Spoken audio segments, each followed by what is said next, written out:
Kita sering mendengar narasi bahwa persatuan adalah harga mati dan stabilitas adalah tujuan utama pembangunan. Namun, di balik narasi suci ini tersimpan sebuah ironi historis mengapa dalam sebuah negara yang memproklamasikan dirinya demokratis, suara kritis, perbedaan pendapat, atau yang kita sebut oposisi, selalu dipandang sebagai ancaman yang harus diredam. Pertanyaan fundamental ini telah diulas secara mendalam dalam sebuah diskusi yang penting. Video kali ini akan merangkum dan menanggapi temuan utama dari pembahasan tersebut, yakni mengenai trauma kolektif terhadap perpecahan yang diwariskan secara turun-temurun, mulai dari era kolonial hingga hari ini. Kita akan membedah bagaimana kecurigaan terhadap oposisi telah dilembagakan secara mental, struktural, dan politik. Intinya, persoalan oposisi di Indonesia bukanlah sekadar dinamika politik harian, melainkan cerminan dari luka sejarah yang belum tersembuhkan. Kita mewarisi sebuah pola pikir, sebuah logika kekuasaan yang menolak perbedaan. Jika demokrasi adalah sebuah sistem di mana pertentangan gagasan adalah mesin kemajuan, maka lantas apa yang salah dengan cara kita bernegara saat mekanisme koreksi ini justru diambap virus? Mari kita telaah akar masalahnya, langkah demi langkah dengan perspektif yang formal dan edukatif. Akar masalah ini harus ditarik jauh ke belakang, ke masa kolonialisme. Pemerintah Hindia Belanda melalui kebijakannya secara sengaja menanamkan apa yang disebut oleh ilmuwan politik Ben Anderson sebagai psikologi kepatuhan, the psychology of obedience. Pola pikir ini, di mana kekuasaan adalah tentang menata moral order, secara efektif membuat penentangan dipersepsikan sebagai ancaman bagi ketertiban umum.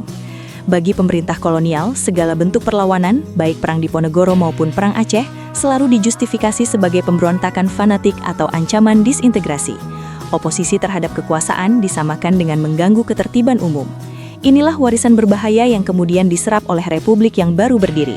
Setelah kemerdekaan, trauma itu tidak hilang, bahkan diperparah oleh ancaman disintegrasi. Kecemasan terhadap perpecahan politik memuncak pada peristiwa Madiun 1948. Perbedaan ideologi segera dilabeli sebagai pengkhianatan eksistensial terhadap negara. Peristiwa ini menjadi turning point di mana seperti diulas sejarawan George McTernan Kahin, perbedaan bukan lagi dinamika demokrasi, melainkan tanda pengkhianatan. Akhirnya, masa demokrasi terpimpin Soekarno pada 1959 menjadi titik di mana oposisi dihapuskan secara sistematis demi kesatuan di bawah satu komando.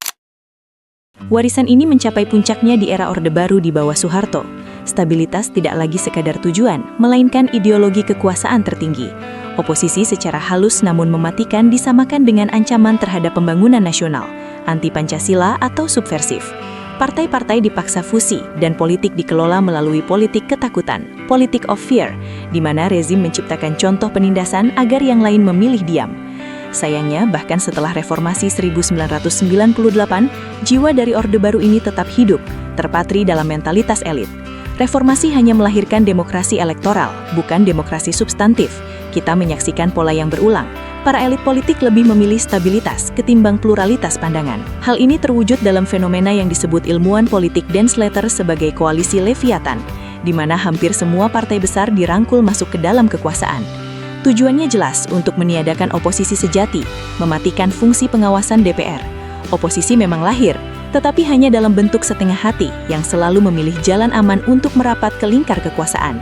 Ini adalah warisan mentalitas yang membuat demokrasi berjalan tetapi dengan fondasi yang rapuh dan ketakutan yang terus membayangi. Pola yang sama semakin disempurnakan. Di masa pemerintahan terkini, kita menyaksikan hegemonisasi kekuasaan yang halus. Oposisi tidak lagi dilawan dengan kekerasan fisik, melainkan dengan stigmatisasi digital, kriminalisasi hukum, dan penggunaan undang-undang ITE untuk menekan kritik. Laporan lembaga internasional bahkan mengkategorikan Indonesia sebagai negara dengan kebebasan sebagian atau partly free. Kelompok kritis dan demonstran kini dilabeli dengan istilah baru, mulai dari radikal, makar, hingga anarko. Intinya sama dengan pola di masa lalu, yakni delegitimasi moral terhadap perbedaan pandangan.